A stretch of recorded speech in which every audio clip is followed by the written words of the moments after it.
السلام علیکم ناظرین، میں محمد وسیم قادری آج آپ کے لیے پیر ثاقب رضا مصطفی کا بہت ہی خوبصورت بیان جو حضرت موسیٰ علیہ السلام اور حضرت خضر علیہ السلام کے متعلق ہے، ان کے خوبصورت انداز میں آپ کو سناتے چلے ہیں، سنتے ہیں۔ آئیے کتاب رحمت سورہ الکہف اٹھائیں۔ اللہ تعالیٰ نے ایک واقعہ بیان کیا ہے حضرت موسیٰ اور حضرت خضر علیہ السلام کا، کہ حضرت موسیٰ علیہ السلام عزم مصمم کر کے جب چلے تو اللہ فرماتا ہے کہ ہم نے حضرت موسیٰ علیہ السلام کو جس بندے کی نشانی بتائی تھی وہ بندہ ان کو وہاں مل گیا۔ سفید چادر اوڑے حضرت خضر علیہ السلام وہاں لیٹے ہوئے تھے، تو یہ جا کے ان کے پاس کھڑے ہو گئے کہ حضرت میں آپ کی خدمت میں اس لیے آیا ہوں کہ اللہ نے آپ کو جو خصوصی علم عطا کیے ہیں میں ان کو سیکھنے کی غرض سے آپ کی چوکھٹ پہ آیا ہوں۔ کہا تم میرے ساتھ صبر نہیں کر پاؤ گے، معاملے مشکل ہیں، سفر دشوار ہے، منزل کٹھن ہے، اور میرے معاملات ایسے ہیں کہ تم اعتراض کرو گے اس کے بغیر تم رہ نہیں سکتے۔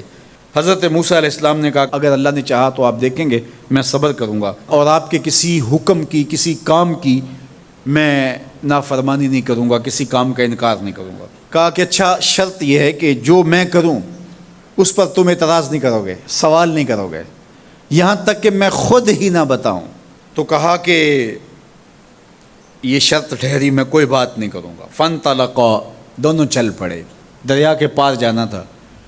جو کشتی کا مالک تھا، کشتی باندھ تھا، وہ حضرت خضر علیہ السلام کو جانتا تھا تو اس نے کرایہ بھی نہیں لیا، لیکن جب کشتی پر سوار ہوئے تو عصا مار کے حضرت خضر علیہ السلام نے کشتی کا ایک پھٹا توڑ دیا۔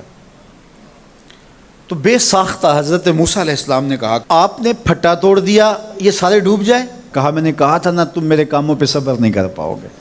تو حضرت موسیٰ کو یاد آیا، کہا میں بھول گیا تھا، اس پر مواخذہ نہ کیجیے۔ پھر دونوں چل پڑے، بچے کھیل رہے تھے، ایک خوبصورت لڑکا وہ بھی بچوں میں کھیل رہا تھا۔ حضرت خضر آگے بڑھے اور اس کی گردن مروڑ دی، اس کو قتل کر دیا۔ صاحب شریعت تھے حضرت موسیٰ علیہ السلام، نہ رہ سکے، پھر بول پڑے ایک جان کو بغیر کسی جان کے بدلے میں قتل کر دیا، اس نے گوایا کیا تھا ہمارا؟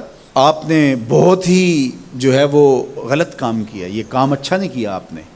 کہا میں نے کہا نہیں تھا کہ تم میرے ساتھ صبر نہیں کر پاؤ گے۔ کہا ایک موقع اور دے دیجئے، اب اگر میں نے کوئی اعتراض اٹھایا تو پھر دوبارہ مجھے آپ اپنی صحبت میں نہ رکھیے، عذر تمام ہو جائے گا۔ پھر دونوں چل پڑے، یہاں تک کہ ایک بستی میں دونوں آئے تو آپ نے بستی والوں سے کہا کہ ہم مہمان ہیں، آپ ہماری مہمان نوازی کیجیے، کھانا کھلائیے۔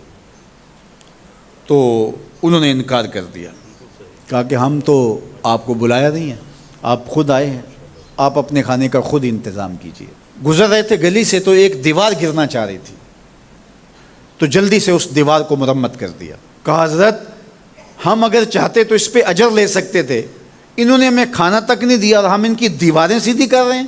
کہا اب تمہاری میری جدائی ہو گئی، تم نے یہ بھی اعتراض کر دیا۔ تو انہیں یاد آیا کہ وہ یہ بھی اعتراض ہو گیا، اب میں تمہیں بتاتا ہوں کہ یہ 3 کام میں نے کیوں کیے۔ اللہ اکبر۔ اب سنیے، قرآن ہمیں بتاتا ہے کہ ظاہری علم بھی ہوتا ہے لیکن کوئی باطنی علم بھی ہوتا ہے۔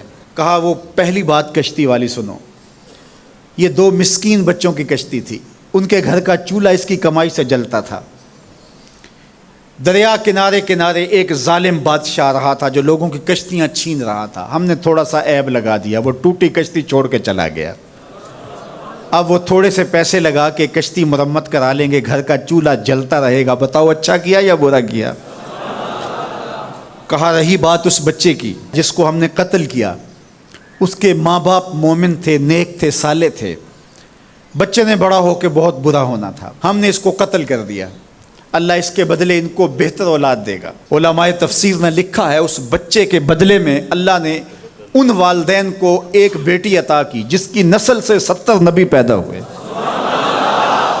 دیوار کی کہانی بھی سن لیجئے، یہ شہر کے 2 یتیم بچوں کی دیوار تھی اور اس کے نیچے ان کا خزانہ تھا اور ان کا باپ بڑا نیک تھا۔ خزانہ دیوار کے نیچے ہے، دیوار گرنا چاہ رہی ہے، کسی معمولی دھکے سے گر جاتی۔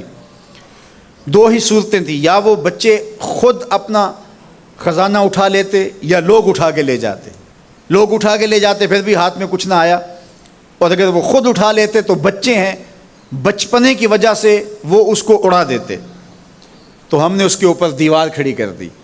جب تک وہ اس قابل نہیں ہو جاتے کہ یہ خزانہ نکال کے اس کو صحیح مصرف پہ لگا سکیں، اتنی دیر تک دیوار گرے گی نہیں۔ اللہ اکبر، وہ کسی وجہ سے دیوار قائم رہے گی، اور جب وہ اس عمر کو پہنچ جائیں گے جس عمر میں وہ اس خزانے کو سنبھال سکیں گے، تو پھر دیوار خود بخود گر جائے گی اور یہ خزانہ نکال کر کے اپنے کام پہ لے آئیں گے۔ میں جب پہلی مرتبہ اس کو جو ہے وہ غور کے ساتھ تلاوت کیا تو مجھے یہ لگا کہ اس کا انطباق پاکستان کے حالات پہ بھی ہو سکتا ہے، اس لیے کہ یہ بھی یتیموں کا سرمایہ ہے۔ کتنے یتیم روتے بلکتے رہ گئے اور ان کے سر سے جو ہے وہ سائے اٹھ گئے اس وطن کے لیے، لیکن میرے مالک نے اس ملک کے خزانوں پر گہرے پہاڑ اور بڑی بڑی دیواریں کھڑی کر دی ہیں۔ جب تک یہ قوم بلوغت تک نہیں پہنچے گی اتنی دیر تک وہ خزانے ظاہر نہیں ہوں گے، اور جب یہ قوم اپنی بلوغت تک پہنچے گی، شعوری بلوغت، فکری بلوغت، علمی بلوغت، اور رب سے جو وعدہ کیا تھا پاکستان کا مطلب کیا، لا الہ الا اللہ، جب اس بلوغت تک یہ پہنچ جائے گی، اس وعدے کی تکمیل ہوگی، پھر رب دیوار ہٹا دے گا اور پاکستان کو اللہ اتنے خزانے دے گا اور پاکستان ایسا مالا مال ہوگا دنیا دیکھنے آئے گی انشاءاللہ۔ اس لیے رب نے دیواریں بنا کے رکھیں۔ تمہارا باپ معین الدین چشتی بڑا نیک تھا، تمہارا باپ داتا گنج بخش علی حجویری بڑا نیک تھا، تمہارا باپ حضرت مجدد الف ثانی بڑا نیک تھا، ان کی وجہ سے میں دیواریں کھڑی کر رہا ہوں اور مضبوط حصار لگا رہا ہوں تمہارے خزانوں پر، اور وہ وقت آئے گا جب تم بلوغت کی عمر کو پہنچو گے، دیواریں ہٹ جائے گی اور تمہارا وطن زمانے پہ مہکتے پھول کی طرح اور چمکتے ستاروں کی طرح اور روشن آفتاب کی طرح چمکتا اور مہکتا دکھائی دے گا، اور زمانہ پاکستان دیکھنے آئے گا، پاکستان دنیا کی قیادت کرے گا انشاءاللہ۔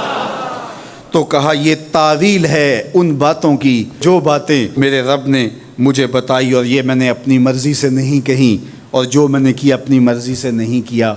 تو یہ باطنی باتیں ہیں، شاید یہ باطنی باتوں کے جوش میں یہ بات بھی میں کر گیا۔ وہ کیا کسی نے کہا تھا کہ بھری محفل میں ایک راز کی بات کہہ دی، بڑا بے ادب ہوں سزا چاہتا ہوں۔